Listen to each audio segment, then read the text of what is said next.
मेरे साथ हुआ था, हम अपने अब्बू मेरे हॉस्टल में डाले थे, ठीक, मेरे हॉस्टल में डाले थे, वहाँ पे खाते थे, पढ़ते थे, लिखते थे, वहाँ से निकाल कर लाए घर पे, तो मेरे को काम करवाने लगे। हाँ, घर के काम करके आते थे हम घर पे, तो नशा का जो दवाई होता है वही मिला के मेरे को खिला दिए, ठीक, खिला के और सुला देते थे, गलत काम मेरे से करवाते थे, हमको मारते थे मेरे अब्बू।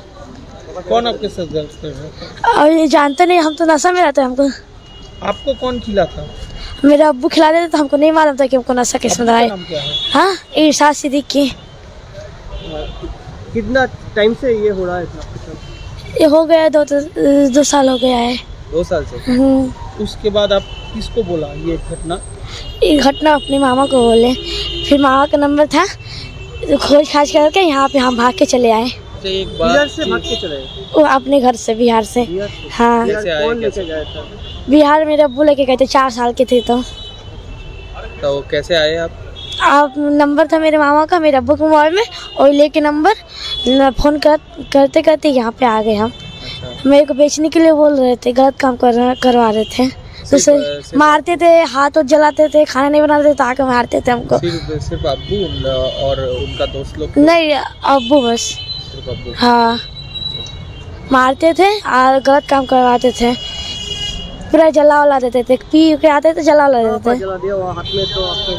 हाँ, हाँ, बात देखिए, ये क्या आपका अब्बू ने किया? हाँ, हाँ,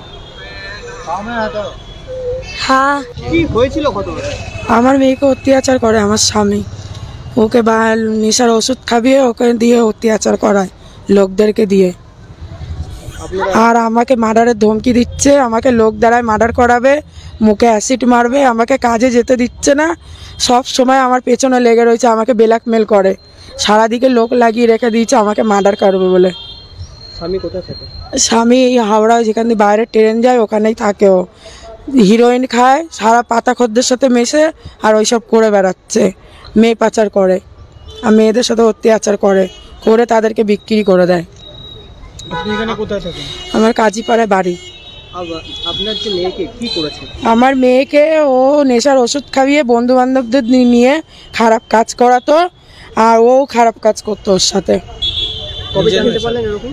ও পালিয়ে চলে এসছে আমার মেয়ে আমার কাছে। কোথায় গেছিল? বিহারে ছিল ওর বাপের কাছে, আমি বিশ্বাস করে বাবার কাছে রেখে দিয়েছিলাম, ওর সাথে ওরকম করতো বলে, কানতো বলে ও পালিয়ে, ওর মামার নাম্বার ছিল, যোগাযোগ করে পালিয়ে চলে এসছে। এই 1-2 সপ্তাহ হচ্ছে। তারপর কি জানি মেয়ে এসে কি বললো? মেয়ে এখন বললো ভয়তে, ওর বাবা বলছে মেয়েকে আমাকে দে, আমার মেয়েকে আমাকে দে, 2টো মেয়ে ওর বলছে আমার মেয়েকে আমাকে দে, আমি নিয়ে যাব বাড়িতে। আমার মেয়ে বলছে মা আমি যাবো না, আমাকে বিক্রি করে দেবে নিয়ে গেলে পরে, ও আবার আমাকে দিয়ে খারাপ কাজ করবে, ও নিজে বলছে এইসব।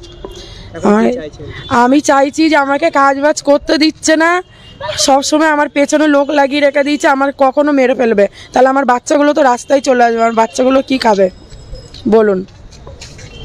এখন কি চাইছেন? এখন ওকে ভিতরে করে দিন, ওকে একটা কোনো ব্যবস্থা করুন আপনারা। হ্যাঁ, থানায় এসেছি, হ্যাঁ লিখিতেও দিয়েছি। পুলিশ কি বললো? পুলিশ বললো ওনার অফিসারের সাথে আবার কথা বলাবে, সব কিছু বলতে হবে, সব কিছু হয়ে গেছে। এটা কতদিন ধরে চলছিল? এটা তো প্রায় 12 বছর আগে বাচ্চাটাকে নিয়ে, আমি তো বাচ্চাকে নিয়ে চলে এসেছি, ও বড়টাকে নিয়ে পালিয়ে গেছিলো, কারণ বড় মেয়েও ছোট ছিল, ছোট মেয়েও ছোট ছিল, বড়টাকে নিয়ে ও পালিয়েছে। ও যে লোকের বাড়ি মানে হোস্টেলে রেখে দিয়েছিল, লোকের বাড়ি কাজে ঢোকালে, এখন একটু বড় হয়ে গেছে, এখন ওকে দিয়ে ওইসব করাতে চায়, ও করবে না বলে ওকে হাত পা পুড়িয়ে দিয়েছে। ইরশাদ খান।